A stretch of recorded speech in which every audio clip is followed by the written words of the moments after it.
Hay un desarrollo en este conflicto que la prensa occidental está ignorando casi por completo y que podría terminar siendo la escalada más importante y más peligrosa desde que comenzó esta guerra.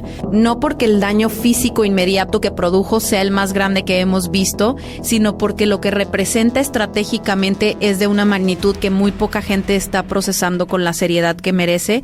Lo que ocurrió revela los cálculos que se están haciendo en Tel Aviv en este momento y lo que podría desencadenar apunta en una dirección que nadie en los medios principales parece estar preparado para analizar con honestidad y sin filtros. Israel atacó a Ansali. Y si están preguntándose qué tiene que ver Ansali con Irán, la respuesta es que esto no se trata principalmente de Irán. Ansali es una ciudad portuaria ubicada a orillas del Mar Caspio. Y el Mar Caspio no es una vía marítima del Medio Oriente, es el lago de Rusia. Dejen que eso aterrice un momento antes de seguir.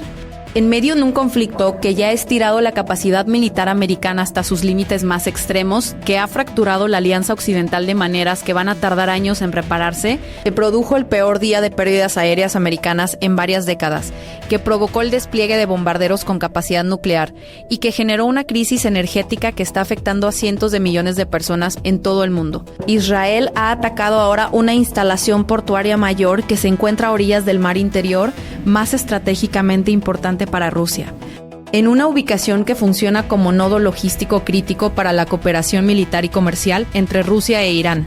Esto no es un error táctico menor que se puede explicar como un fallo de inteligencia o un exceso de ímpetu en el campo de batalla.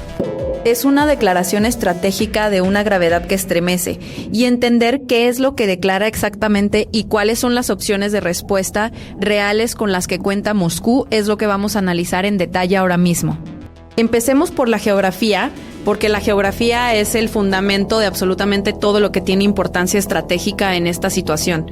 El Mar Caspio es el cuerpo de agua continental más grande del planeta. Lo bordean Rusia, Irán, Kazajistán, Turkmenistán y Azerbaiyán. Rusia no simplemente tiene costa en el Caspio. Rusia trata al Caspio como espacio estratégicamente soberano, como una extensión de su propio territorio que nadie toca sin consecuencias. Embarcaciones navales rusas operan allí de manera permanente. Infraestructura militar rusa rodea sus orillas. Los corredores de suministro que conectan a Rusia con Irán a través del Caspio, moviendo armamento, mercancías comerciales, materias primas energéticas y materiales estratégicos en ambas direcciones, pasan por puertos que Rusia considera parte de su propio perímetro de seguridad extendido. Ansali es el puerto más importante que tiene Irán en el Caspio. Maneja almacenamiento de granos, terminales de contenedores, logística militar y toda la infraestructura conjunta iraní-rusa que funciona como nodo crítico del corredor norte-sur que conecta el Océano Índico con el Caspio y desde ahí con el norte de Europa. Este corredor se ha vuelto enormemente más importante estratégicamente para Rusia y para Irán en la medida en que las sanciones occidentales han empujado a ambos países a desarrollar rutas comerciales alternativas que eviten el sistema financiero occidental, denominado en dólares. Atacar Ansali no es atacar un activo iraní que casualmente queda cerca de intereses rusos. Es atacar un activo profundamente integrado en la logística comercial y militar de Rusia dentro de un cuerpo de agua que Rusia considera su dominio estratégico propio. La pregunta que exige una respuesta honesta y directa es: ¿qué intentaba lograr Israel haciendo esto? La lógica estratégica más plausible, y vale la pena entenderla aunque sea para reconocer su imprudencia extraordinaria, funciona así. Israel ha sido incapaz de derrotar militarmente a Irán de manera decisiva a pesar de semanas de operaciones intensivas. La capacidad militar iraní no ha colapsado. Hezbolá en el Líbano le está infligiendo costos reales a las fuerzas israelíes sobre el terreno. Los hutíes en Yemen han cerrado el Mar Rojo para los barcos vinculados a Israel con una efectividad que ninguna operación militar contra Yemen ha logrado revertir. Los ataques iraníes han penetrado las defensas aéreas israelíes en múltiples ocasiones. El conflicto se ha expandido en direcciones que no han sido favorables para los objetivos estratégicos israelíes. Irán sigue funcionando porque tiene cadenas de suministro, armas, tecnología e inteligencia fluyendo por múltiples rutas, incluido el corredor del Caspio. Una manera de interpretar el ataque a Ansali es como un intento de degradar esa cadena de suministro, cortar el nodo logístico del Caspio y complicas el flujo de tecnología militar rusa hacia Irán. Ralentizas el canal que ha estado alimentando los sistemas de defensa aérea iraníes, los componentes de drones, la inteligencia de targeting y potencialmente plataformas de armas avanzadas hacia el conflicto. En términos de pura lógica de cadena de suministro militar, tiene cierta coherencia. Pero hay una segunda interpretación que es más difícil de descartar y que resulta mucho más alarmante.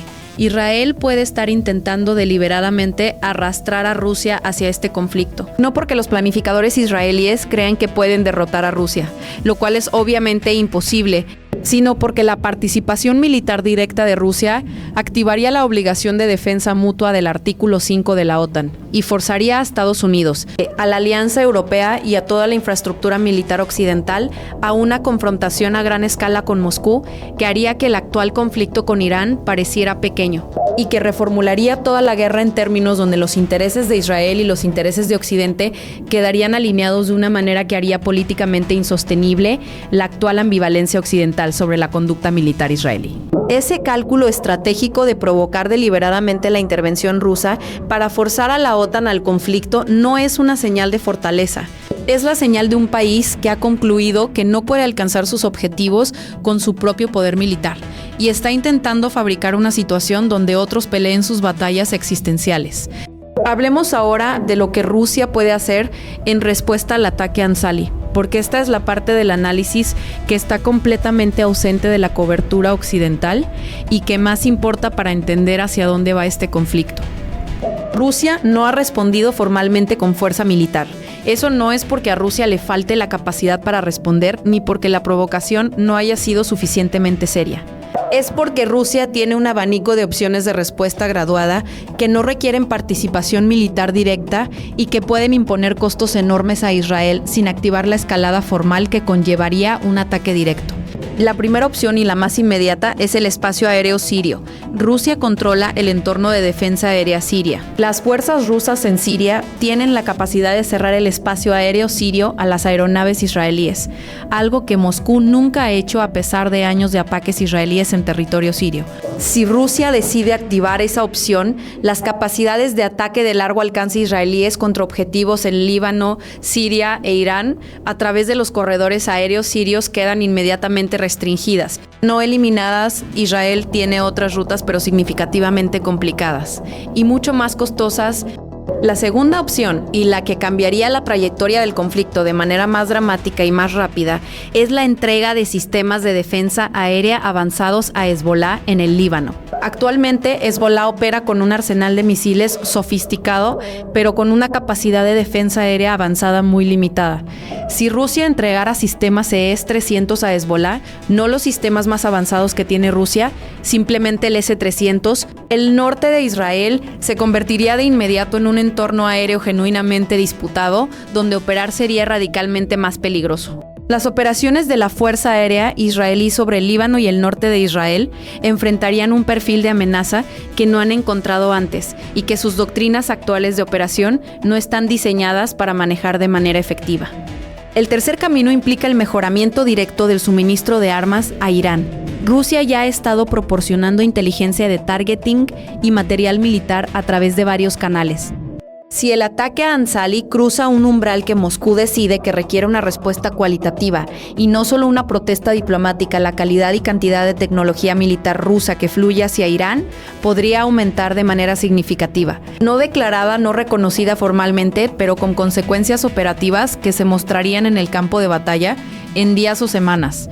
Hay un antecedente crítico que explica por qué Israel creyó que podía atacar a Anzali sin provocar una respuesta militar rusa inmediata, y por qué ese cálculo puede estar a punto de revisarse de manera permanente. Aproximadamente 2 años atrás, Rusia le ofreció a Irán un tratado formal de defensa mutua, modelado en el acuerdo que ya había firmado con Corea del Norte. La estructura era explícita. Si cualquiera de las partes era atacada, la otra estaba obligada a responder militarmente, un equivalente de la OTAN para el eje que Washington llama el eje del mal. Irán dijo que no, específicamente la facción liberal dentro del parlamento iraní, influenciada por elementos de inteligencia que creían que todavía era posible un regreso negociado al compromiso con Occidente, rechazó la oferta rusa. Calcularon que aceptar un tratado formal de defensa con Moscú cerraría permanentemente la puerta a cualquier acercamiento con los gobiernos occidentales. Israel conoce esto. La inteligencia israelí es lo suficientemente sofisticada como para saber que ningún tratado formal de defensa mutua obliga a Rusia a defender a Irán. Y ese conocimiento es parte de lo que ha permitido que la campaña militar israelí contra Irán proceda con la agresividad que ha tenido. Pero el ataque a Ansali cambia ese cálculo de manera potencialmente permanente, porque ahora Irán, habiendo rechazado el tratado de defensa mutua, habiendo sido bombardeado repetidamente por Israel y Estados Unidos mientras Rusia observaba desde el costado, está viendo cómo Israel ataca infraestructura rusa con aparente impunidad. El argumento para rechazar el tratado de defensa mutua era que era innecesario y estratégicamente limitante. Después de Ansali, ese argumento va a ser muy difícil de sostener dentro de Teherán. La predicción que vale la pena registrar ahora como una cuestión de verificabilidad futura es esta. Después de este conflicto, Irán buscará revivir el tratado de defensa mutua con Rusia, que previamente rechazó, y esta vez lo aceptará. Miremos el panorama estratégico más amplio de la posición actual de Israel, porque la escalada al Caspio tiene más sentido cuando se entiende en el contexto de un país cuya mitología militar ha sido sistemáticamente desmantelada durante el último año y medio. La cúpula de hierro debía ser impenetrable. Los ataques iraníes la han penetrado múltiples veces. La guerra de 12 días, que precedió a este conflicto, fue presentada como una demostración israelí de superioridad aérea decisiva sobre Irán. Pero el conflicto tuvo que terminar exactamente en el día 12 y no en el 13 o el 14, porque la realidad operativa en el terreno y en el aire contaba una historia diferente a la narrativa del dominio israelí. El mito de 30 años de invencibilidad militar israelí, construido cuidadosamente a través de una combinación de capacidad genuina y gestión estratégica de las comunicaciones, ha quedado expuesto como sustancialmente exagerado por los eventos de los últimos meses. Gaza sigue sin resolverse. Hezbolá en el Líbano ha infligido bajas reales y ha demostrado que la frontera norte es genuinamente vulnerable. Los hutíes han cerrado el Mar Rojo al tráfico marítimo israelí con más efectividad de la que cualquier operación militar contra Yemen ha logrado revertir. Y el adversario que los funcionarios israelíes y americanos describían como reducido a cero de capacidad militar, continúa lanzando ataques, continúa manteniendo el control del estrecho de Hormuz y continúa absorbiendo las operaciones militares sin colapsar.